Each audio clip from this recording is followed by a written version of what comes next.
So as we move forward into our time this evening, for the last couple of weeks, I've been grappling with, how do we talk about the finality of life? The fact that this body, this container that holds the very best of ourselves, it has a shelf life. It shows up with a delimiter, a best by date, all of that. And how do you have conversation around that when you've been in the business of hope and in the good news and leaving people with a way that they can leave this place joyfully? And I have written about 15 different drafts of a message. I've looked at all of the themes, all the scriptural themes, and it just never felt right. And it's like, you know what, there has to be more. And so the more I work with it, the more I realize that in this space, and for those who have chosen to gather with us today, it's not necessarily about the things that the season has meant all along, but how we open ourselves to a new meaning that belongs to us. It derives from us. And the statement that's spoken at the point of imposition of ashes is, remember, from dust you came, and to dust you shall return. And for me, after saying it, I swear about 1,000 times, because I was trying to allow it to make meaning to me, trying to allow it to create a space of understanding within myself, I realized that in order to remember from dust we came, it's the fact that that idea that, oh yeah, I didn't just show up magically in a cabbage patch or on the door delivered by the stork. None of us did.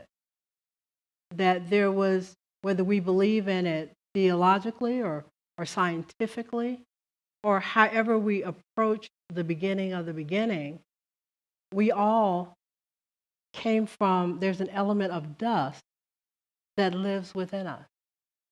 And so I started to really, really think about, what do I spend my time remembering? Is it really the stuff that I forgot to do? Is it really remembering where my car keys are? Remembering if I forgot to put the dog in the crate before I left the house?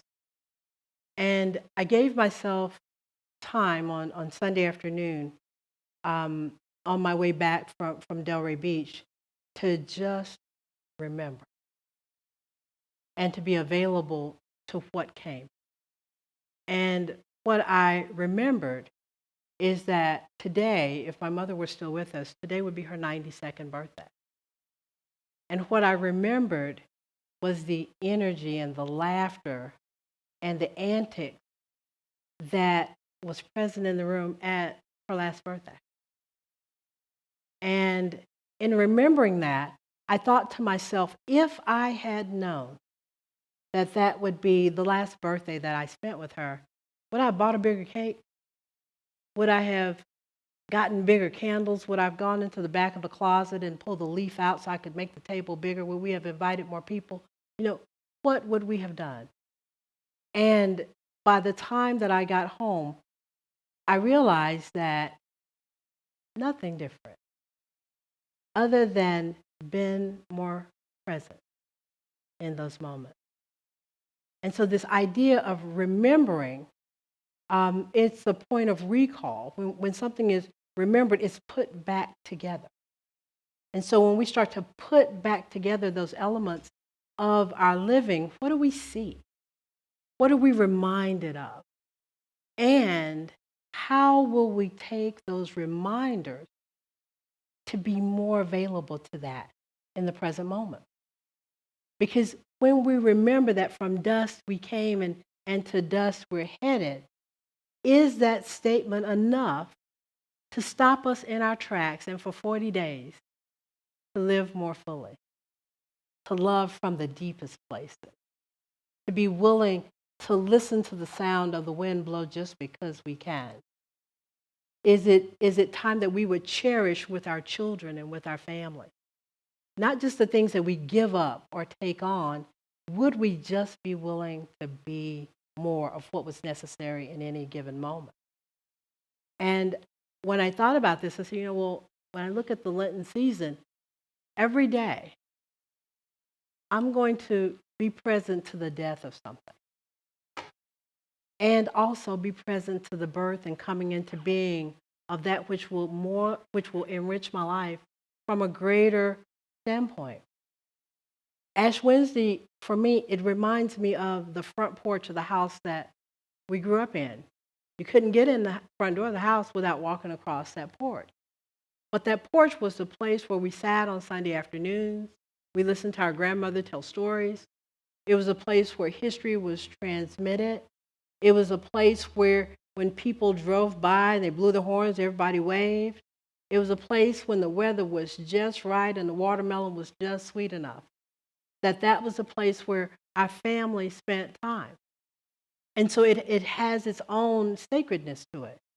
And so tonight, it's my hope that we can allow Ash Wednesday to be like that front porch of what's next for us, to be willing to hear what comes to us, to be present to the memories that flood back into our lives and into our beings. And whether those memories make us happy or sad, be present to just what they bring. The idea of the imposition of ashes, as a minister a couple of years ago, I had the curiosity to go, where do those ashes come from? I was waiting for somebody to say heaven. And what my mentor at the time told me, she said, the ashes come from the dried out palms from Palm Sunday. And so this element that's present in the most victorious point in the church year is used to make that mark that reminds us not just of sin, not just of our own mortality, but that we too are connected to those victorious moments. That mark that's placed upon your forehead reminds us of the beginning of the beginning, when the divine spoke our names and called us forth into this world to do and to be whatever it is that's ours to do and to be. And that this idea of finality in our lives, will I cherish this evening a little bit more? Yeah. I'll remember the faces of the people who chose to gather in the space of the stories that you have told. And I will allow those things during these 40 days to be bread for the journey, to be light for the path, because those are the gifts that we have an opportunity to give to each other. As after spending 52 years in some sort of a church setting, this is the first time where the voices of the people mattered more or as much as the voices that were here. And so to move into this without an opportunity for you to speak wisdom into the space, for us to collectively decide, I didn't have anything in that Ash Wednesday shaped space. Today I'm going to fill it with this. I didn't have anything in that Lent shaped space in my life. I'm going to open it up for this, where we get to make these decisions together and in the company of each other, knowing that whatever will be, will be. And in those moments, we are more than enough, that we are absolutely worthy of the opportunities that are coming our way.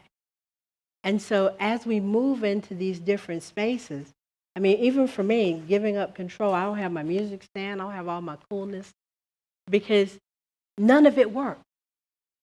And it took my sister saying to me, just say what you have seen over the past couple of weeks. Be fully present to the reality of the thing that you've always did doesn't always work. Be open to something new showing up, a new way of being in the world. It may be conscious, it may be unconscious.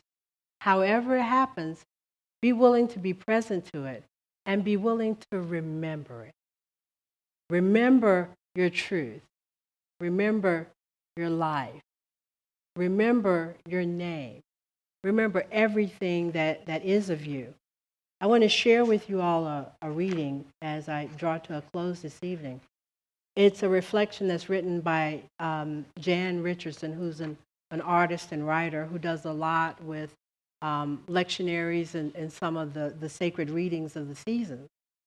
And she says this: all those days that you felt like dust, like dirt, as if all you had to do was turn your face toward the wind and be scattered to the four corners, are swept away by the smallest breath as insubstantial.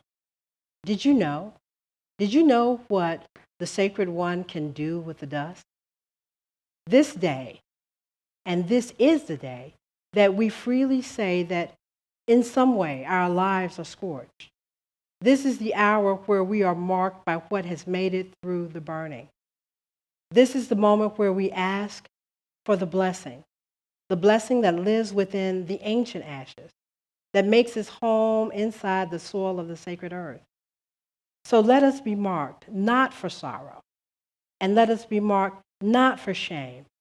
Let us be marked not for false humility or for false thinking that we are less than what we are, but let us be marked for claiming all of the goodness that we were created to do, all of the goodness that we were created to bring. Within this dust and within this dirt, within the stuff of life is which the world is made, and the stars that blaze in our bones, and the galaxies that spiral inside of the smudge that we voluntarily stand to bear. So this evening doesn't have to be about sorrow and shame. As we stand at the front porch of the precipice and the entry that we're willing to make into the season, as we stand at the edge of the wilderness, the place where there's no Wi-Fi and Trilogy Coffee, the place where we stand at the edge of becoming more than we have perhaps ever been, I leave with you the words of Sarah McLachlan, wrapped in my own, that over the next 40 days, remember, remember, remember. Remember that whatever comes to you for that moment is only yours. Trust and know that I will remember you. My hope is that you will remember me. Try not to let life pass you by. And in those moments that you may find yourself weeping, weep not for the memory. Weep for the sake of the joy. Here ends my time with you this evening. I'm going to invite us to the table. I don't know that I need to add a whole lot more because I think Kathy set that up pretty beautifully. I think what struck me about your story is that neither sitting on the porch nor sitting with your mom at her last birthday was your instinct. If I could do it again, I would have made it last forever. But instead, I would have been more present. And it's Valentine's Day. And I think that we all intuitively know that we punctuate our lives with seasons and with holidays. And we know that the thing that we celebrate extra on particular days would be a nightmare if it were every day. If every day were Valentine's Day. Right? And so we invest seasons and times and special days with extra meaning precisely because they're not every day. And I think Lent invites us to recognize the value of the time we have precisely because we don't get to do it every day. That it's because of mortality. It's because this time is fleeting that fills it with meaning, that fills it with the opportunities for joy, the opportunity to be fully present. And I think that when Jesus is with his friends and he asks to be remembered, it isn't loaded with that sense of, remember me, and that's sort of second best because we can't just stay and be here together forever. It's a sense of remember me, and the thing that's worth remembering is the love that made it valuable in the first place. And remember me because it can't last forever, and that's okay. And I love that the call to remember that we've been dust before. I've never thought of Ash Wednesday that way. And I think in the same way, sort of the sense of wholeness with everything that is, that we've all been the loaf of bread before, and we've all been a bit of the wine before. And it does, participating then in the Eucharist is not participating in a transaction. It's participating in a whole that's larger than any of these sort of individual symbols or any individual meaning, because we get to come and invest it and be invested with meaning every time.